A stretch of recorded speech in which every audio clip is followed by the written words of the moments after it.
My name is Cole Hastings, and the day I decided to spend my retirement money to build a steel wall out in the middle of Kentucky was the day I realized peace and quiet don't exist within a 30-mile radius of an HOA president. Right now, as I'm telling you this, I can still see it in my head like a movie shot in slow motion. Brianna Calder, president of the Cedar Hollow Meadows Association, in her silver luxury SUV, trapped at my brand-new industrial gate, hammering the horn like she's summoning an army. Behind that gate is not just my original 15 acres, but 50 more I bought purely so people like her never touch my land again. That gate is about 200 grand worth of "you don't own me." And the look on her face the first time she realized it, that paid for half of it right there. It wasn't always like that. 3 months before the gate, I thought I'd won the lottery of life.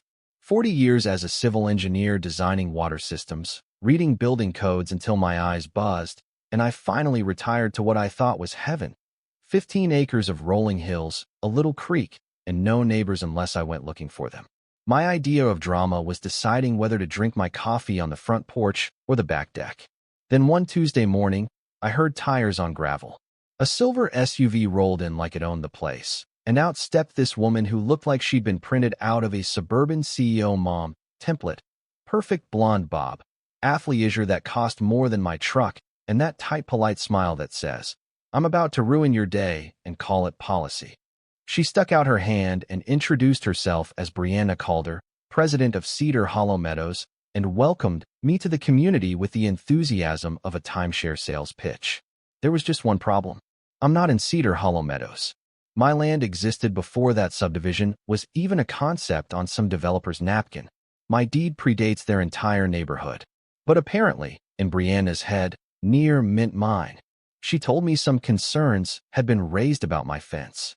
I looked over at the little chain link around my vegetable garden, 4 feet of simple metal to keep deer from turning my tomatoes into a buffet, and she started talking about community standards, white vinyl, 6 feet high, decorative caps, uniform look, property values, like she was reading from scripture. Now, I was raised Midwestern. You say please, you don't slam doors, and you assume people are operating in good faith even when they're standing on your land telling you your tomato fence threatens Western civilization. So I said the stupid thing, "I'll look into it." 2 weeks later, I got a certified letter with more attitude than most court summonses. Violation, $500 fine. Additional daily charges if I didn't remedy the issue. For a vegetable fence, on land that doesn't even belong to her association. I called the number on the letter. Her phone voice went from sunshine to frost in one sentence. She told me, very sweetly, that every parcel in the area fell under Cedar Hollow Meadows rules, that I was confused about my boundaries, and she'd be happy to come out with her surveyor and clarify things. And like an idiot who'd spent a career trusting measurements and paperwork, I said, "Sure." Next day, Brianna shows up with some guy carrying a survey rig and a bad attitude. They walk around whispering, pointing at my garden, comparing notes like they're planning an invasion. 2 hours later, she marches up to my porch and declares that while my house might be just outside their development, my fence is technically on land subject to Cedar Hollow Meadows jurisdiction. I asked to see the actual survey. You know, the thing with lines and numbers that people like me live by. She didn't have it. Just her word and a clipboard. That night, the engineer in me woke up. If there's one thing my career taught me, it's this. Paper doesn't lie, and people who refuse to show you the paper usually do. Next morning, I took my thermos and drove to the county records office. Old paper, dust, bad fluorescent lights, my natural habitat. I pulled every document tied to my land, every survey, every plat, every easement back to the late 80s. My property, clear as day. Cole Hastings, 15 acres, purchased decades ago. Boundaries marked with old stone monuments. No mention of any HOA, no shared covenants, nothing. Clean. Then I pulled the development file for Cedar Hollow Meadows. Their neat little subdivision bubble stopped right at my eastern line. No overlap. No claim. Nothing. And then I saw it. A thin piece of legal dynamite buried halfway down the stack. A temporary construction easement across what was then called the Hastings Tract, dated 2003, for Phase 2 construction access only, with a hard expiration date 18 months later and a requirement to restore the land after use. Phase 2 finished in 2004. The easement died with it, which meant the dirt track Brianna and her country club friends had been using as a shortcut for 8 years was nothing but a glorified path of criminal trespass. Every morning, every evening, day after day, and then it got better. In the Cedar Hollow Meadows Association Charter, written by lawyers who clearly knew what kind of monsters end up running HOAs, there was a clause that said any board member who violated easement law or trespassed on non-member land could be removed immediately and the association's legal status could be reviewed. She hadn't just been arrogant. She'd been violating the very document that gave her the crown. I walked out of that courthouse with 21 pages of proof and one very dangerous thought. I could stop her from ever touching my land again, or I could end her little empire.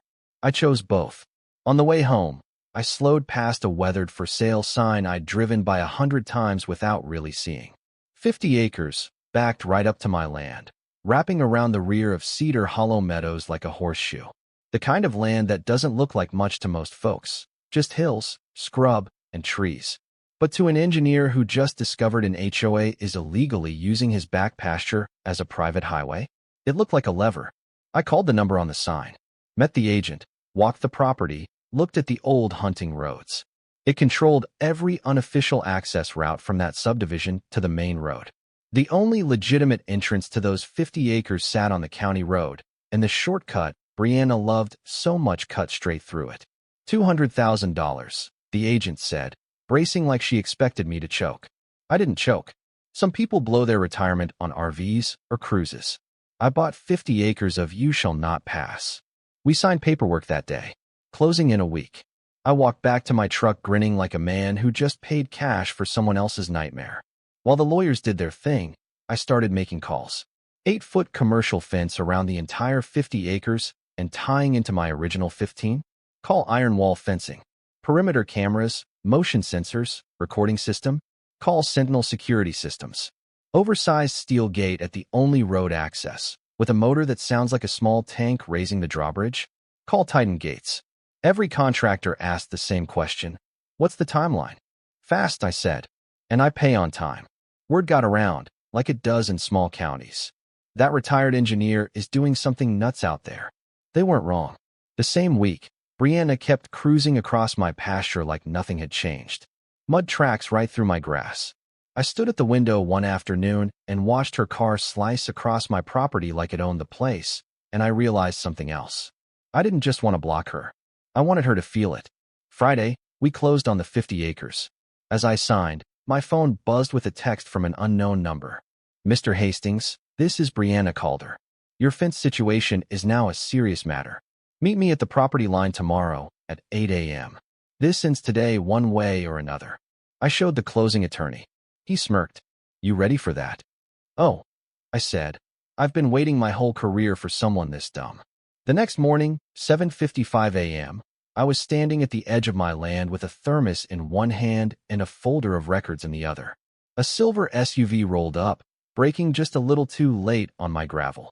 Brianna stepped out in full HOA warm mode. Blazer, heels, leather briefcase. Behind her, a new surveyor. Poor guy, looked like he'd rather be anywhere else. She marched exactly 6 feet onto my grass and launched into a speech about community integrity, non-compliant fences, and how my obstruction of an established route was harming the neighborhood. I let her talk. Then I hit record on my phone. So just to be clear, I asked, you're saying residents have the right to drive across this strip here? Of course, she snapped. We've used this access for years. It's a recognized route. That was all I needed. I opened my folder and handed her the county-stamped temporary easement from 2003. Read her the expiration date, the restoration clause, the certification of completion in 2004. Then I held up the Cedar Hollow Meadows Association Charter and read the line about trespassing on non-member property. Her surveyor's face went pale.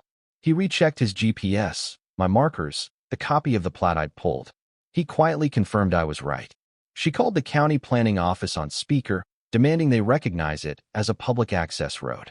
The clerk on the other end, bless them, calmly explained there was no such road in the system and the only recorded easement expired 20 years ago. She hung up like the phone had bitten her. And then I dropped the real bomb. I figured you'd care about access, I said. So yesterday, I bought the Ridgecrest tract. She blinked. What? The 50 acres behind you. I own that now, too. The surveyor actually took a step back like shrapnel was about to fly. That Monday, the trucks rolled in. Post drivers. Concrete mixers. Rolls of chain link taller than a man. Bucket trucks for the cameras. Every morning, I watched crews stitch a solid metal line around 65 acres of land until my property went from open country to private fortress. Brianna tried everything. She drove out and screamed at the foreman. He shrugged and pointed to the permits. She called code enforcement. They came, checked, and left. I'd done everything by the book. She hired another surveyor, waving updated maps that didn't match anything at the courthouse. He lasted about 10 minutes after I showed him the originals. Then she escalated. One afternoon, she showed up with bolt cutters and a couple of guys from a moving truck. Started going after one of the new fence sections like she was liberating a prisoner. The foreman called the sheriff. I filmed the whole thing. Deputy rolled up, listened to both sides, checked the records I'd printed, and turned to her. Ma'am, if you cut this man's fence, that's criminal mischief. You want to be cuffed over a shortcut? She left, but her eyes said it wasn't over. Turns out it was. Because I wasn't just building a fence. I'd also called Elena Park, a property lawyer I'd worked with back in my engineering days. I sent her everything. Easements, HOA charter, violation letters, videos of trespass and attempted fence damage. She called an investigative reporter she knew, Riley Monroe, who loves nothing more than an overreaching HOA with a camera pointed at it. Within days, Channel 9 had a story ready. HOA president accused of trespassing and vandalizing neighbor's property. They aired footage of her car on my land, her yelling at the fence crew, her caught on camera with bolt cutters.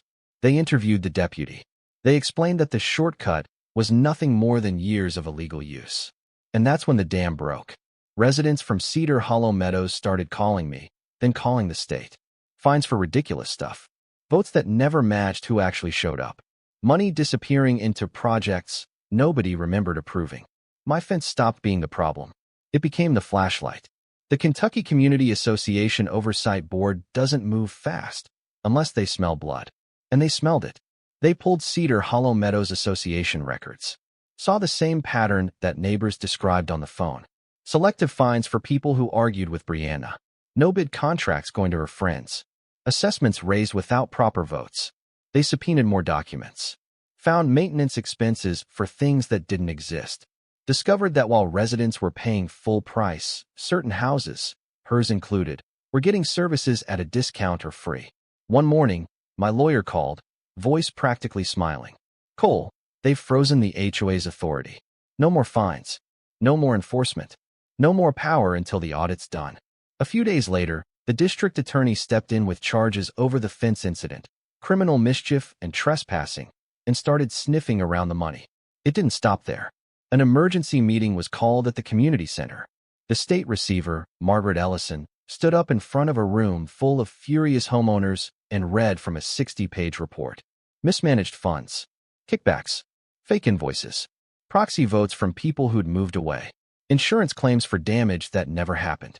And, to top it off, Cedar Hollow's own bylaws stating HOA funds could not be used for personal legal fights, like, say, paying lawyers to attack a retired guy's vegetable fence. Every violation she'd issued, void. Every fine collected in the last few years, to be refunded with interest. Every active legal threat, dead. The room went quiet in that heavy way, when people moved from confused to betrayed. Then the shouting started. They voted in a new board under state supervision. Regular folks, teachers, a nurse, a contractor, people who actually lived there and weren't auditioning to be dictator of cul-de-sac nation. Brianna wasn't there. She couldn't be. She was at the courthouse, meeting with her attorney about the state charges and what the feds might do if the tax stuff stuck. A few weeks later, the news ran the headline. Former HOA president indicted for fraud and embezzlement. Prison time. Restitution. Career over. Reputation gone. The shortcut cost her everything. And my gate. Still closed. Here's the best part, though. The new board came to me, hats in hand, but eyes clear. They said, look, we need a real emergency access route, and the traffic at the main entrance is a mess. Can we do this right? They'd worked with the county on a proper road improvement, turn lanes, a light. No more shortcut needed. But they also wanted a true emergency-only back access on a corner of my 50 acres, fully surveyed, properly paid for, insured, documented. I said yes, on one condition. Instead of paying me, they'd fund a scholarship each year for local kids studying engineering or law. Kids who might someday be the ones who read the fine print and say, "No, you don't get to steal just because you're in charge." We signed the agreement. Now there's a legal emergency access lane, a wildlife strip along my creek, a small community trail system on part of the 50 acres, a scholarship fund with real kids using it, and a gate that will never, ever open for Brianna Calder. Last I heard, she took a plea deal, did time, left the state, started over somewhere else. My land is quiet again. The deer are back. The only cars I see on my dirt are mine or people invited to be there. Sometimes I sit on my porch, watch that steel gate in the distance, and think about the day she sat there honking, facing a wall she couldn't charm, threaten, or bully her way through. A wall built out of paper, law, and steel. Closure? Yeah, I got it. Now let me throw this back to you. If someone used fake authority to trespass on your land for years, fined you, bullied you, and tried to break your fence when you stood up, would you walk away to keep the peace? Or would you do what I did and spend whatever it takes to teach them that power doesn't put them above the law?